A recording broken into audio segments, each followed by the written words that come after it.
जय श्री राम भक्तों, आज की वीडियो में हम चर्चा करेंगे गोपाष्टमी के विषय में। कार्तिक मास की शुक्ल पक्ष की अष्टमी तिथि के दिन गोपाष्टमी मनाई जाती है। इस पर्व को मनाने की परंपरा द्वापर युग से चली आ रही है। इस दिन गौ माता की पूजा का विधान है। आइए जानते हैं शुभ मुहूर्त के विषय में। हिंदू धर्म का सबसे पवित्र और सर्वोत्तम माह माना जाता है कार्तिक। गोपाष्टमी कार्तिक शुक्ल अष्टमी को मनाई जाती है। पंचांग के अनुसार इस बार कार्तिक शुक्ल अष्टमी तिथि की शुरुआत 20 नवंबर सुबह 5:21 से शुरू होगी और 21 नवंबर को तड़के 3:16 पर होगी। ऐसे में उदया तिथि के मान्यता के अनुसार गोपाष्टमी 20 नवंबर 2023 को मनाई जाएगी। शास्त्रों के अनुसार गोपाष्टमी की पूजा राहु काल को छोड़कर दिन में कभी भी की जा सकती है। गोपाष्टमी के दिन राहु काल सुबह 8:12 से 9:36 तक है। गोपाष्टमी की पूजा के लिए अभिजीत मुहूर्त सबसे शुभ माना गया है। इस दिन अभिजीत मुहूर्त दोपहर 12:02 से लेकर 12:46 तक है।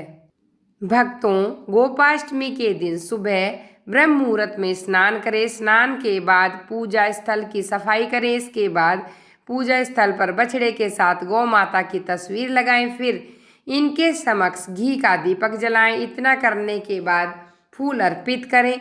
मान्यता के अनुसार इस दिन गाय को अपने हाथ से चारा खिलाना शुभ होता है।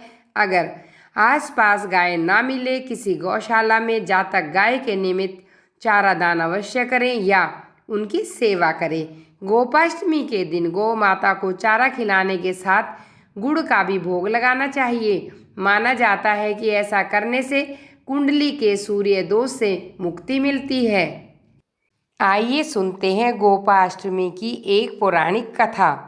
श्रीमद्भागवत पुराण में वर्णित कथा के अनुसार श्री कृष्ण जब 6 वर्ष की आयु में कदम रखते हैं तो माँ यशोदा से उन्होंने गाय चराने की इच्छा जताई। मैया, अब मैं बड़ा हो गया हूँ और अब गोपाल बनकर गाय चराने जाना चाहता हूँ। इस पर माता यशोदा ने उन्हें समझाते हुए कहा, शुभ मुहूर्त आने पर तुम्हें जरूर गोपाल बनाऊंगी।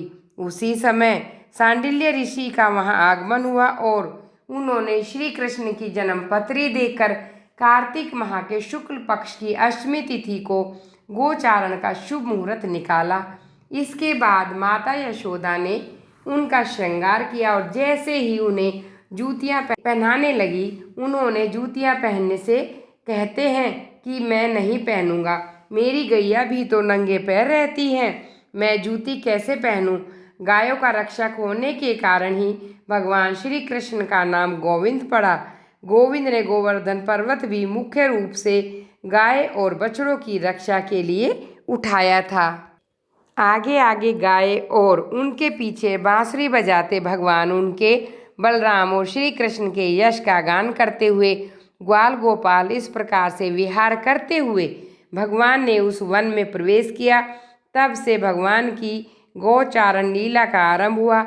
उसी दिन से भगवान ने गोचारण आरंभ किया और वह शुभ तिथि गोपाष्टमी कहलाई। ऐसी मान्यता है कि गोपाष्टमी के दिन गौ सेवा करने वाले व्यक्ति के जीवन में कभी कोई संकट नहीं आता।